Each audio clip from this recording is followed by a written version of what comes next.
지식과 정보, 학력은 끊임없이 추구하지만 지혜가 부족한 이 시대의 똑똑한 바보가 되지 않기 위해서 노력하는 비즈너리들과 함께 아미의 세계에서는 어떻게 똑바로 바라보고 살아가야 하는지에 대해서 이야기를 나눠보는 비즈너리 팟캐스트 똑바똑바 2부 시작했습니다. 비즈너리를 응원하신다면, 똑똑한 바보가 되기 싫으시다면 구독 버튼과 좋아요를 꾹꾹 눌러주세요. 꾹꾹. 화면도 한번 이렇게 한번 꾹꾹. 꾹꾹꾹꾹꾹꾹꾹꾹꾹꾹꾹꾹꾹. 네, 비즈너리 팟캐스트 똑바똑바 1부에서는 신비님과 은비님이 어떻게 아마노들을 돕는 일을 하게 되었는가에 대한 이야기를 나눠봤어요. 그리고 2부 극절편지 시간을 시작했는데 함께 해주실 양지 비즈너리 양기빈님 마이크 앞에 앉아 계시네요. 네, 안녕하세요. 안녕하세요. 양기비입니다. 네, 지금 비전 MBA 소명학교 진행 중이셨는데 광야학교 기간이잖아요. 네. 프로젝트 발표 준비도 한창일 것 같은데 어떻게 지내셨어요? 실제로 교육이 돌아가진 않지만 저는 이제 멘토링을 의뢰받게 됐습니다. 아, 멘토링을 또 네, 하시는구나. 창업학교 하시는 분들이 아이고. 네, 그래서 멘토링을 해주고 네. 잔소리도 하고 협박도 하고 어르기도 하고 네, 그렇게 지냈습니다. 소명학교 프로젝트 준비는 잘 돼가세요? 네, 소명학교는 자기 안에 있는 하나님의 형상을 이제 발견하는 프로젝트여서 깊은 묵상과 또 이런 자기 성찰의 시간이 좀 필요해서요. 네. 잔잔히 잘 진행하고 있습니다. 아, 그렇구나. 광야학교 기간이 시작돼도 여전히 바쁘시군요. 네, 그렇습니다. 네, 그러면 이제 저희 2부 시작을 해볼게요. 극절 편지 사연 들어봐야 되는데요. 극절 편지는 그리스도인들이 쩔쩔매는 문제에 대한 고민을 가지고 함께 이야기를 나눠보는 시간이죠. 다양한 고민 사연을 이메일이나 카카오 플러스 친구로 보내주시면 함께 이야기 나눠보도록 하겠습니다. 양규빈님 그럼 극절 편지 사연 읽어주세요. 네. 자, 오늘의 극절 편지 30대 평범한 청년께서 보내주신 편지입니다. 네. 안녕하세요. 간혹 똑바똑바를 통해 들리는 암사역 이야기를 들으면서 궁금한 것이 있습니다. 암사역을 하신다는 첫 이야기를 들으면서 처음 스쳤던 생각은 네. 그게 가능해? 혹시 이단 아니야? 였고요. 네. 네. 그리고 쭉 방송을 들으면서 조금씩 이해가 가기는 했습니다. 어떻게 보면 개인이 거대한 메가그룹과 싸우는 상황인 것 같기도 한데 많이 힘들겠다는 생각도 들었습니다. 네. 사실 암을 극복하셨지만 세상적으로는 의사가 아닌 것이 많이 핸디캡으로 작용할 것도 같고요. 사역을 하시면서 이러한 어려운 부분과 어떻게 해결해 나가시는 그런 것들이 좀 궁금합니다. 처음에 이단 아니야 이런 생각이 드셨대요. 어떻게 어려운 부분이나 해결해 나가는 부분에 대한 질문을 주셨네요. 네, 궁금하면 500원 줘야죠. 지갑 가져와. 아이 나 진짜. 네, 제가 2005년도에 네. 한국 선교계 지도자들이라고 할 수 있는 한국 선교단체 대표들, 그 다음에 교단 선교 책임자들, 그 다음 큰 교회 선교 담당자들 이렇게 한 400명이 이 한국 선교 지도자 포럼이라는 이름으로 네. KWMA가 주관하는 모임에 간 적이 있어요. 네. 그때 이제 세계적인 선교학자죠. 20세기, 21세기 초반에 아마 세계 선교의 가장 중화두들의 핵심들을 이끌어갔던 분이라고 할 수 있는 랄프 힌트 박사께서 오셔서 네. 그 당시 이제 2005년 9월 달인가 그런데 이제 3일간 세미나를 진행했습니다. 포럼을. 그러면서 그분이 사실 전방개척 선교, 우리가 알고 있는 선교의 중요한 화두들은 이슈를 만들었던 분인데 네. 공개적으로 양심 선언을 하셨어요. 자기가 전방개척 선교를 주창함으로 인해서 복음이 지리적, 종족적으로 확산하는 데는 좀 기여를 했는지 모르지만 자기가 한 가지 사실을 간과함으로 말미암아 복음이 무기력한 복음으로 남게 된 것이 자기의 최대의 가오라고 말하면서 자기가 전방개척 선교, 즉 프론티어 미션을 강조했는데 네.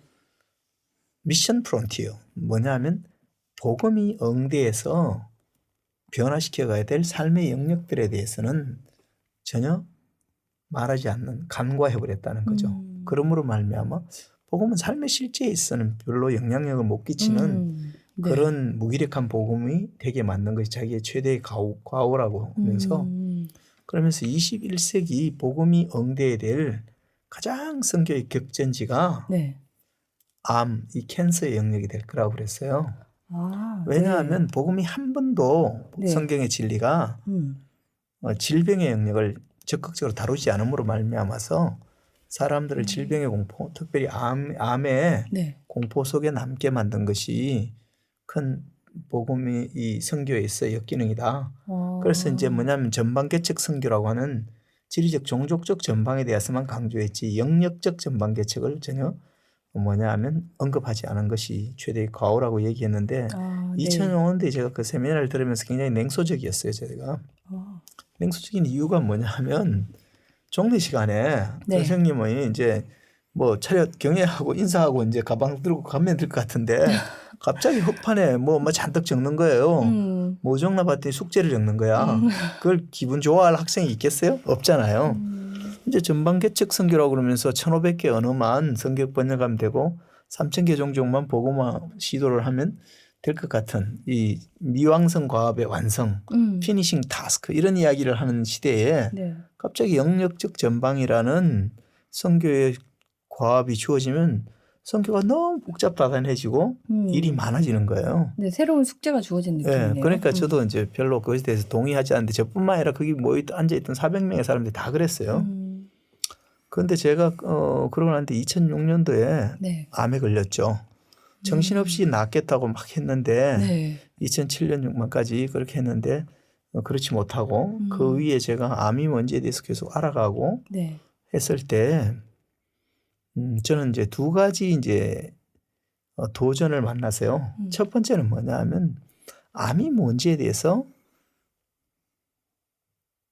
자연과학적으로 이야기해 주는 건 많이 있지만 성경적인 관점에서 암이 뭐고 어떻게 암을 극복할 수 있는지 어떻게 극복해 가야 될지에 대한 지침이 전혀 없다는 거예요. 네. 한 500권에 가까운 책을 읽었지만 그래서 제가 이게 기독 지성의 도전 또는 수치라고 생각했어요. 물론 좋은 크리스찬들이 쓰는 암에 관한 책들이 많이 있는데 제가 볼 때는 어떤 것은 자연과학서적이고 어떤 것은 신앙 간증집이에요. 네. 근데 이제 이 진리와 사실이 대화를 이룬 것이 별로 없다는 것이 첫 번째 제가 본 이제 도전이었고 네. 두 번째는 암 걸린 사람들이 가서 마음 편하게 도움을 받을 수 있는 기독교 공동체가 없다는 거예요. 네.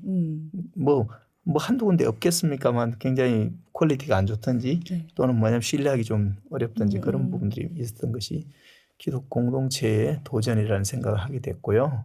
그런 과정을 겪으면서 다시 랄프 힌트가 한 말이 생각이 났어요. 그러셨겠어요. 그래서 이 암의 영역이야말로 굉장히 사단이 지배하고 있는 흑암한 영역이라는 사실. 그리고 랄프 힌트 자신이 그래서 뭐냐면 윌리엄 캐리 대학을 랄프 힌트가 세웠는데요. 네. 그 대학 안에 암 연구소를 하나 그분이 직접 만드셨어요. 그 부인도 암으로 세상을 뜨셨고 본인도 그 당시 이제 암으로 이제 고통받고 있는 상황이었거든요. 그래서 이제 지금도 그 암 연구소가 운영되고 있어요. 랄프 힌트의 이제 사이가 그것을 맡아서 하고 있는데 그래서 저는 이제 그 이후에 이 제가 선교사로서 이제 이 선교의 거두죠. 이 랄프 힌트가 네. 랄프 힌트가 전방개척 선교를 주창해서 제가 사실은 선교사가 한 번도 간 적이 없는 지역에만 다니면서 선교를 했었거든요. 그 전에 한 15년 동안을 그러다가 이제 그분의 이러한 양심 고백 그리고 이제 선교에 대한 새로운 지평에 대한 이야기 이런 것들을 들으면서 또 제가 암 환자로서 이제 이런 극심한 고통을 겪고 그 가운데 살아나면서 네.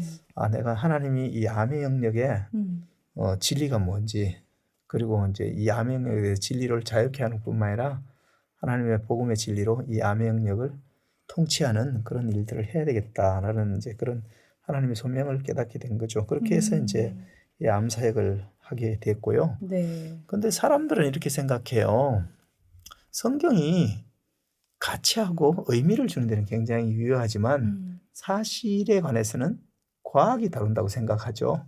신앙이 아무 좋은 분도 있잖아요. 네. 암 딱 걸리면 성경이 암에 대해서 뭐라고 말하는지 하나님이 내가 암을 어떻게 극복하기를 원할지 안 물어봐요. 맞아요. 다만 방법은 지가 정하고 하나님이 도와줬으면 좋겠다고 기도는 하지만 그것이 굉장히 참 이상한 거죠. 네. 그래서 아까 이분이 질문했는데 그게 가능해? 이렇게 이야기하는데요.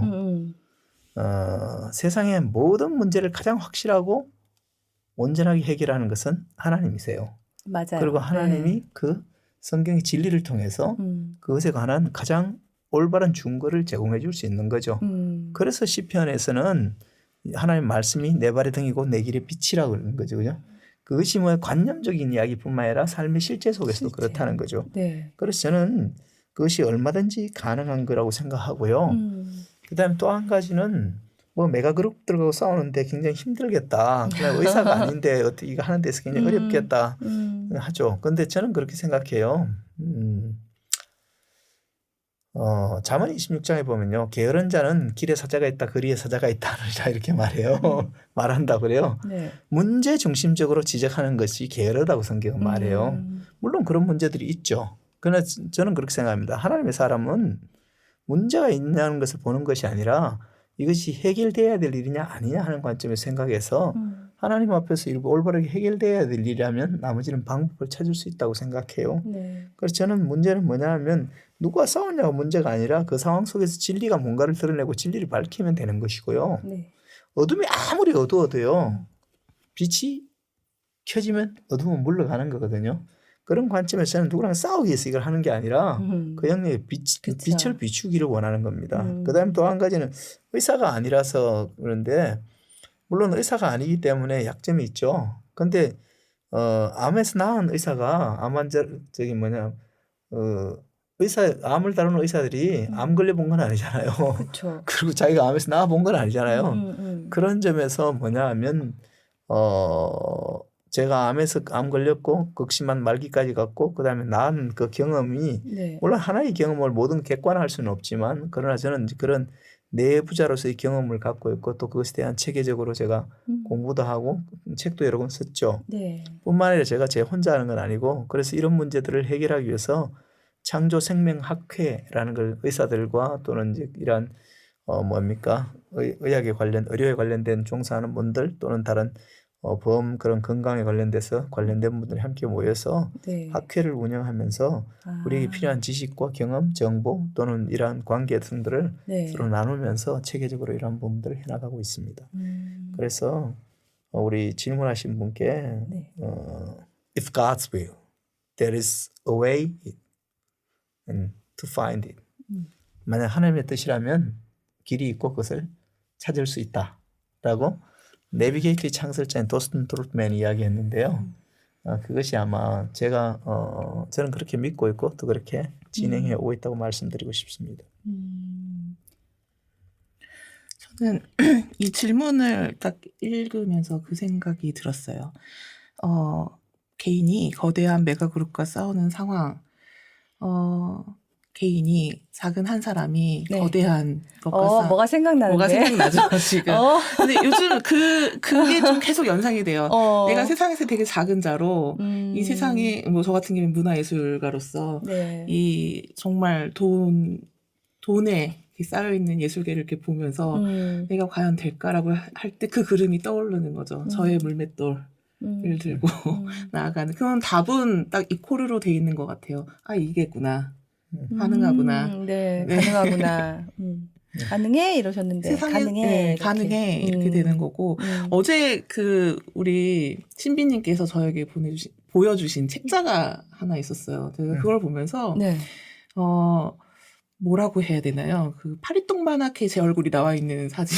그랬었어요. 얼굴에 나왔나요? 제 얼굴에 마크를 이렇게 할 뻔했는데 이랬는데 사실 활동. 좀 그것 좀 말씀해 주시겠어요? 책자에 네, 대한. 신비님? 네. 네, 사실 저희 제가 좋아하는 친구 또는 뭐냐면 국제적인 그런 친구들이 모여서 네. 이런 1년에 한 차례씩 중요한 포럼을 합니다. Asian Frontier Mission Initiative라고 해서 네. 거기에 그래도 뭐냐 하면 꽤 선교계의 리딩 그룹들이 많이 참여하는데요. 네. 원래는 제가 암사역 때문에 못 갔는데 그곳에서 이제 저희 아둘람 사진으로 네. 뭡니까 포럼의 학회지에 앞과 뒤에 모든 내용들을 장식을 했더라고요. 없는 상황에서.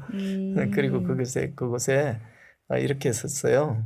2005년도 한국선교지 지도자 포럼에서 닥터 랄프 윈터가 문제 제기한 것에 대한 응답으로서 싱갈렙 비즈너리가 네. 이러한 암에 대한 사역을 하고 있다고 그리고 우리가 이것에 대해서 주목하고 있고 또 앞으로 세계 선교에 나아갈 중요한 그런 하나의 지표를 열었다. 이제 그런 내용들이 실려 있었는데 좀 약간 민망하긴 한데요.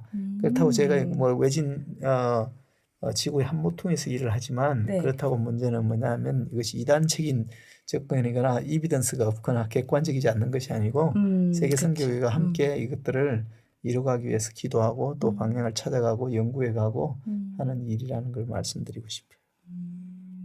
그렇군요. 저도 랄프 윈터 박사님 참 좋아합니다. 존경하시는군요. 참 좋아합니다. 네. 저는 개인적으로 그분의 글을 이제 읽으면서 그분께서 또 다른 또 선교의 격전지 중에 또 네. 하나 또 하나. 또 문화예술 영역 두 분이 딱 그 영역들을 네. 이렇게 딱. 또 그 외에 또 네. 다른 영역들이 있지만 네. 저는 랄프 윈터 박사님이 그 다음 세대로서 제가 또 그거를 받아서 네. 또 그 부분에 대한 사역을 이끌어간다라는 또 책임감과 또 네. 자부심이 또 있는 것 같아요. 또 저희의 또 다음 세대들이 또 저희가 이런 사역들을 하고 또 느낌바들을 또 공유했을 때 또 그런 이어지는 사역들이 일어나기를 또 네. 바랍니다. 그 양비님 질문도 아닌데 왜 자꾸 꼽사리 끼어서 제가 한 답변에 끼어드시는 것이에요? 우리 뭐 같이 사역하는 사이 아닙니까? 우리 동역자 아니었나요? 네, 좋습니다. 이 질문하신 청년이 굉장히 기분 나쁠 것 같아서 그러는데 뭐 질투심이 심하시군요. 근데 어떤 영역이냐가 중요한 게 아니라 영역마다 다 같은 것 같아요. 진짜 같은 마음으로. 아까 그 떠오른 그 물맷돌을 떠오르게 하는 그런 상황이라는 생각이 드네요. 그래서 가능해라고 말할 수 있는 그런 것 같습니다. 네. 그러면 양규빈님 두 번째 사연 읽어주시겠어요? 네, 이번에는 꼽사리가 아니라 자, 질문을 양규빈님 하겠습니다. 시간입니다. 네. 좋습니다. 제 시간입니다. 네네. 안녕하세요. 저는 50대 직장인입니다. 아이고, 이렇게 해피하게 지금 할 때가 아니네요. 아이고. 최근 제 와이프가 자궁암 4기 진단을 받았습니다. 병원에서는 빨리 수술을 하고 항암을 하자고 하는데 아둘람에 가면 나을 수 있는 건가요? 또 병원 치료는 필요가 없는 건가요?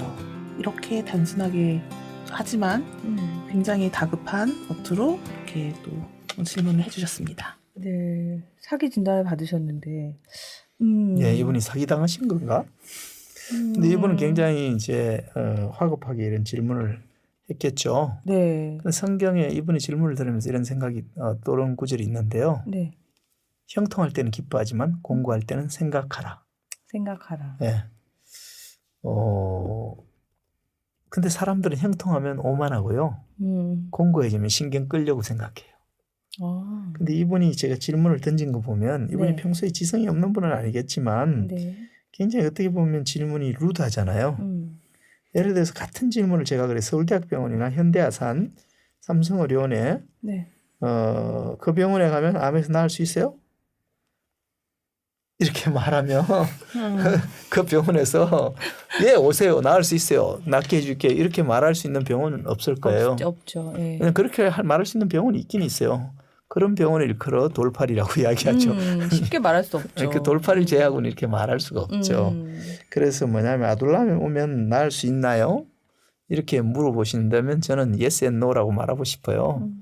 왜냐하면 암이 낫고 안 낫고는요. 누가 외부에서 해줘서 낫고 안 낫는 게 아니라 결국은 그 환자의 몸 안에서 변화가 일어나야 되는 거고 환자의 정신적 육체적인 반응이 그것을 있잖아요 만들어내는 거거든요. 네. 외부에서 그래서 이런 표현을 쓰지 않습니까? 적어도 약간 양심 있는 크리스찬 병원에 가보면 We cares, God cures 이런 글이 쓰여 있잖아요, 그죠? 우리는 돌보고 하나님은 고치십니다 이렇게 되어 있는 거죠. 그러므로 뭐냐면 우리가 할 수 있는 일을 최선을 다하고 나머지는 하나님이 우리 몸과 마음 안에서 행해 주셔야 되는 거죠, 그죠? 그런데 이제 아둘람에 오면 암이 뭔지를 제대로 알고 어떻게 내 상황에서 암을 낳을 수 있는 좋은 환경, 좋은 뭐냐면 근거, 좋은 방법들을 찾아가고 그것들을 최적화시켜가는가 하는 것에 대해서 저희가 가르쳐 드리는 것이죠. 그것이 100% 암에서 낫는다 안 낫는다는 걸 제가 개런티할 수 없는 것은 그것은 낫게 하는 분은 하나님이시고 그 다음에는 그 환자 본인이기 때문에 그렇습니다. 같은 병세 같은 조건 안에 있다고 해서 같은 결과가 나오지 않거든요. 그쵸. 그래서 이제 그렇게 말씀드리고 싶고 병원 치료는 필요 없는 건가요? 이렇게 말하는데 제가 필요 없어요 이렇게 이야기하면 저는 반지성주의자고 반과학주의자고 그 다음에 또 몰매 맞을 거예요. 맞아요. 근데 저는 이렇게 생각해요. 여드름이 나는데 병원 치료가 필요할까요? 안 할까요? 할 수도 있고 할 안 수도 있고. 그것은 뭐냐 하면 똑같은 거예요. 지금 내 상황에서 일단 저는 여드름이 났으면 뭐냐면 여드름이 왜 났을까 생각했을 때 속이 안 좋아서 소화가 안 되고 이래서 여드름이 트러블이 생길 수도 있는 거고 또 한 가지는 뭐냐면 열심히 화장했는데 안 지우고 자고 막 그래서 날 수도 있는 거고 원인이 다양하지 않겠어요. 그죠? 네네. 그러면 그 원인을 잘 제거하고 그다음에 이제 난 여드름에 대해서 어떻게 이렇게 약을 발라야 될지 아니면 그것에 대해서 차분히 보습을 해주고 기다리면 가라앉을지 그것은 그 다음에 문제 아니겠어요. 그죠? 그런 관점에서 생각해 볼 때 병원 치료가 때로 필요할 수도 있고 안 할 수도 있는데 그러면 네. 필요한지 안 한지를 어떻게 아냐는 거죠. 그것을 아들한테 오면 가르쳐 드린다는 거예요. 그래서 지금이 병원 치료를 어떤 것은 도움을 받을 수 있고 어떤 것은 아직 뭐냐면 다른 것을 좀 한 다음에 차츰 보면서 일단 세수부터 하고 일단 뭐냐면 화장기부터 다 지우는 것이 여드름 낳는 것에 도움이 된다든가 아니면 그렇지만 뭐냐면 낳는 게 지금 너무 크니까 가서 조금 손 봐야 되겠다든지 하는 것들에 대한 개인이 결정 내리기가 어려운 부분이 있죠.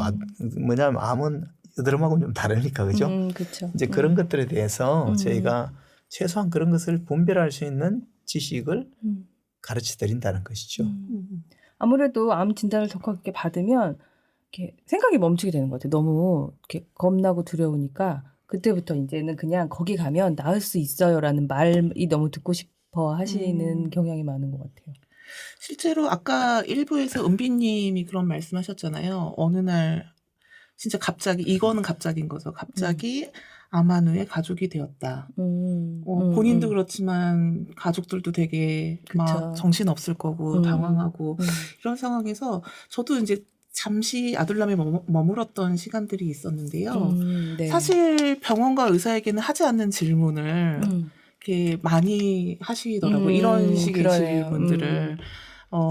굉장히 단편적이고 그리고 암이 딱 걸렸을 때 주변에서 아까 또 신비님이 말씀하셨지만 많은 요구들, 어떻게 해라 조언들 막 이런 맞아요. 것들이 넘쳐나는 상황에서 대답하신 거의 요점은 분별의 그런 눈을 가지게 그러니까 분별력이 하잖아요. 필요한 겁니다. 분별력이 네. 필요하고 지금 상황에서 암이 뭔지에 대해서 제대로 알아야 되고요. 암 네. 극복에 대해서 진리가 뭔지를 알아야 되는 겁니다. 네. 알게 되면 비진리를 갈라낼 수 있겠죠. 그죠? 네네. 이제 그런 것들이 이제 필요한데 그런 것들이 없이 이제 막 화급하다고 막 하는데 솔직히 저는 이런 얘기를 해요. 암 환자가 있잖아요. 먹어서 도움이 된다는 걸 많이 이 사람들은 이렇게 소개하기도 하고 갖다 주기도 하죠. 네, 맞아요. 근데 다 먹으면 배 터져 죽어요. 그래서 암이 또 암 극복에 도움이 된다는 이런 수많은 요법 저런 것들이 있죠. 그죠? 네. 사실 최근래 같으면 뭡니까? 강아지 구충제 먹고 있잖아요. 맞아요. 그다음에 뭐냐면 레몬을 따뜻한 물에 짜서 마시면 암이 다 날 것처럼 생각하는 유튜브에 보면 그런 것들이 나오죠. 그죠? 네. 근데 이를테면 그런 겁니다. 수많은 요법들이 있죠.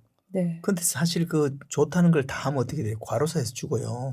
그래서 진짜 문제는 과로사 할 뭐냐면 수 있겠네요. 네. 지금 나에게 가장 필요한 것을 그 중에서 가장 뭐냐 하면 효과가 좋은 것, 나의 상황, 나의 병세에 맞게 그것을 잘 분별하고 그것을 실행해 나가는 것이 지혜겠죠. 그죠? 네. 이제 사실은 지식과 정보는 넘쳐나요. 인터넷에. 수많은 인터넷에 카드라 요법부터 수많은 요법들이 있죠. 그래서 우리 시대는 지식과 정보가 더 이상 변별력이 아니에요. 그 지식과 정보와 나의 상황이 어떻게 어느 정도의 함수값 안에서 관계성이 있는가, 연관관계가 있는가, 상관관계가 있는가 하는 걸 파악하는 것은 역시 또 지혜의 몫이에요. 네. 우리에겐 그런 지혜가 필요한 것이고요. 아둘람은 그런 부분에 있어서 오시는 분들에게 이 화급한 상황 속에서 기만당하지 않고 지혜롭게 내 문제를 극복해 나갈 수 있도록 도와드리기를 원하는 것이죠. 저는 또 이렇게 잠시 어떤 기간 동안 같이 있으면서 교육을 이렇게 쭉 같이 들었던 적이 있었어요. 우리 아마누 분들하고. 그랬어요? 네. 네. 교육비를 안 받는 것 같은데. 대신 밥하고 이렇게 밥 주고 이러면서 그런 기간이 있었는데요. 저도 굉장히 많은 도움을 받았는데 이렇게 그 암에 대한 사전 지식, 그러니까 사전 지식이라보다는 이제 로드맵, 네. 어떻게 암 치유에 대한 로드맵들을 알려주고 분별하고 이런 것들을 교육을 또 해주시고 피를 맑게 하는 부분들에 대한 또 교육, 또 네. 실습 이런 것들이 있었고 저는 무엇보다도 마지막 주간에 그 마음을 지키는 거, 네. 그 부분에 있어서 많은 분들이 이 부분이 필요 없을 거라고 생각을 하는데 본인들이 어떤 분별의 눈들, 어떤 지혜들을 이렇게 습득하고 느끼고 이렇게 한 다음에 네. 정작 제일 중요한 게 마음을 지키는 거더라고요. 그래서 그 모든 걸 다 안 다음에 마음을 지키지 못해서 네. 무너지신 분들이 되게 많이 있었던 것 같아요. 정말 그런 것들을 지혜로 받아들이고 네. 그 마음을 지키면서 본인이 그 삶을 이렇게 정말 한 발짝 한 발짝 가는 거 그게 되게 중요한 거를 그 훈련을 통해서 배우게 됐습니다. 다시 원점으로 가지 않기 위해 마음을 지키는 거인 거죠? 제가 잘 배웠나요? 지금 오신 걸 기억을 못 하시네. 아니, 그게 아니고 교육비를 안 받았는데 그러니까, 다 알았다 그래서 제가 지금 뭐냐면 진짜. 이렇게 굉장히 마음이 굉장히 무너지는 그래서 내가 평가를 안 해주고 싶대. 제대로 배운지 안 배운지. 교육비 입금하신 다음에 평가를 받으시는 걸로 할게요. 근데 양규빈 님이 암에 걸려서 그 교육을 같이 받으신 게 아니시잖아요. 그냥 건강상의 그런 거인 거잖아요. 그런 얘기를 들으면서 보니까 꼭 암에 걸려서만이 아니라 여러 가지 건강들의 문제가 있고 암에 걸리기 전에 먼저 그런 과정들을 할 수 있으면 그런 것도 되게 좋겠다는 생각이 저는 들었어요. 말씀을 들으면서. 저는 그 비즈너리가 되고 나서 네. 제가 이제 그림을 그리는 화가인데 작년에 갑작스럽게 실명을 병원으로부터 통보받았습니다. 눈이 멀 거라고. 갑작스럽게. 네, 거의 90% 정도. 이제 눈이 멀 거라고. 네, 아이고. 눈을 쓰지 못하고 눈을 보이지 않을 거라고. 네. 네. 저 이게 웃으면서 할 얘기인가요, 지금? 그때는 심각했죠. 네. 그래서, 그때 이제 뭐 병원에서는 치료의 방법은 없고 좀 이렇게 늦추는 게 치료일 거라고 이제 얘기를 했었고, 그때 저는 이제 저희 공동체 안에 아둘람이 있다는 축복, 그 축복이 있었기 때문에, 네. 한동안 집을 떠나서 아둘람에서 좀 생활을 하면서 네. 사역들을 좀 지켜보게 되었죠. 정말 감사한 시간들이었습니다. 아니 근데 말씀을 들으면서 보니까 암이냐 아니냐 이게 문제가 아니라 두 분 다 정말 되게 치명적인 되게 정말 그런 선고를 받으셨던 거인 거잖아요. 나 치명적인 매력이 있다고 이야기한 줄 알았는데 치명적인 기대했습니다. 선거였군요. 치명적인 매력은 원래 있으시죠. 원래 항상 있으시고. 중독성인 네, 여자. 그쵸. 두 분 다 있으시니까. 네. 제가 굳이, 그랬던 거죠. 예, 어쨌든 지금은 눈은 완전히 회복이 되었고요. 병원에서는 너무 네. 치료를 한 번도 받지 않고 검사만 계속 한 달에 한 번씩 올라와서 받았는데 왜 이렇게 좋아지냐고 기분 나빠하셨고. 네. 이상하다. 그래서 뭐 시력 검사를 뭐 갈 때마다 5-6번씩 혹은 뭐 라식 수술하셨어요? 뭐 이렇게 물어보기도 하고 시력도 굉장히 안 좋아졌었는데 네네. 굉장히 많이 회복이 돼서 그러니까, 지금은 일상생활을 하고 있습니다. 네, 양규빈 님이 함께 하셨다는 게 그 캠프 기간에 그 로드맵을 짜고 뭐 그런 거를 수강료는 안 내셨지만 개 밥 주고 산책시켜주고 네네네. 마음과 피를 맑게 하면서 이렇게 지키면서 그런 눈이 그러니까 시력을 잃을 거라 했던 게 좋아지셨다는 거잖아요. 네네. 되게 놀랍네요. 그러면 네. 이런 뭐 아들람에 가면 나을 수 있어요. 라는 꼴은 아니지만 이런 하나하나의 사례들이 또 그 순간 다급함에 길을 잃는 그것 분들에게 때문에 네. 섣부른 희망을 갖는 분들이 많은데 말씀하신 대로 아둘람에서는 정말 그 분별하는 것에 그쵸. 대해 그러니까. 본인이 스스로 해야 되는 부분들이 굉장히 가면 많죠. 본인이 가서 이렇게 해결해 나가고 네네. 배워 나갈 수 있다는 희망을 네. 가질 수 있게 네. 되면 정말 좋을 것 같네요. 이런 사례들을 많이 나눌 수 있으면 좋을 것 같아요. 저 같은 경우도 모르기 때문에. 앞으로 그런 시간들이 많이 있었으면 참 좋겠네요. 네, 그죠. 오늘 사연은 여기까지인가요? 네, 질문은 여기까지고요. 이 두 네. 분께 좋은 대답이 되었으면 좋겠습니다. 특별히 두 번째 질문하신 분께는 네. 아들라면 한번 오시죠. 그리고 네네네. 함께 해결해 나갔으면 좋겠고 한번 대화를 네. 나눠볼 수 있는 시간이 있으면 네, 좋겠네요. 많은 지혜들과 분별력들을 또 습득하시고 마음도 지키셨으면 좋겠습니다. 네. 네. 이런 질문들을 통해서 저도 많이 배우는 것 같아요. 함께 들으시는 분들도 그런 시간이 되셨으면 좋겠네요. 네, 그짤 편지 사연으로 함께 고민해보는 시간을 가져봤는데요. 오늘 비즈너리 팟캐스트 똑바똑바 시즌2 암환자의 친구들 그 첫 번째 시간이었어요. 2부에서 암환자의 친구들에 대해서 궁금한 질문들을 가지고 대답해보는 시간을 가져봤는데요. 양귀비님, 오늘 시즌이 바뀌면서 그짤 편지 사연 내용이 좀 바뀌었어요. 네. 어떠셨어요? 전혀 다른 시즌이 시작되면서 사연 내용에 대해서 이렇게 보시면서 어떤 마음이 드셨어요? 일단은 암 사역 또 우리 비즈너리들의 사역에 이제 관련된 네. 이런 질문들을 받으면서 네. 회차가 진행될수록 이런 단편적인 질문에서 좀 더 좋아질 수 있겠구나. 또 하나는 뭐냐면 네. 기존에 저희가 크리스찬으로서 네. 또 삶을 살면서 생기는 또 문제들도 함께 또 받으니까요. 네. 네, 그것도 네. 기회가 지나갔네 이렇게 생각하지 마시고 네, 과감히 키보드를 눌러주시면 그렇죠. 이전에 하셨던 궁금증들도 네. 많이 남겨주시면 저희가 네. 또 언제든지 함께 고민해볼 수 있는 거니까요. 그럼요. 좋습니다. 신비님 오늘 암환자의 친구들로는 처음 팟캐스트를 했어요. 그래서 제가 사실은 그냥 처음 진행하신 소감을 여쭤보고 싶었는데 사실 여기 스튜디오에 오늘 함께 나와주신 전사라 사모님, 전사라 비즈너리, 전비님이라고 해드리면 되나요? 함께 나오셨어요. 사모님께서 이렇게 아리따운 사모님께서 이렇게 응원차 나오셔서 저녁도 쏘시고 이렇게 지켜보시는 가운데 녹음을 했는데 어떠셨나요? 네, 저희 실세가 지켜보기 때문에 제가 굉장히 긴장하고 쫄고 있어요. 실세. 다른 어떤 때보다도 네. 굉장히 우울한 기분으로 지금 녹음을 진행하고 있습니다. 약간 예민하셨던 것 같기도 하고 긴장하신 건가?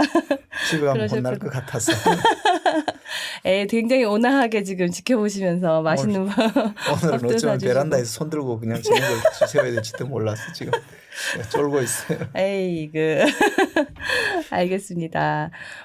저희 앞으로도 암으로 힘겨워하시는 다양한 분들의 고민을 사연을 가지고 함께 이야기를 나누면서 점점 더 진지하고 좀 더 자세하게 이야기를 해결해 나갈 수 있으면 좋겠습니다. 두 분 오늘도 같이 이야기 나눠주셔서 감사합니다. 네, 감사합니다. 네. 똑바똑바를 애청하고 계신가요? 구독 버튼과 좋아요를 꼭꼭 눌러주세요. 꾹꾹. 끄끄. 비즈너리 팟캐스트 똑바똑바 똑똑한 바보들아 똑바로 바라봐 16번째 이야기 여기서 마치겠습니다. 감사합니다.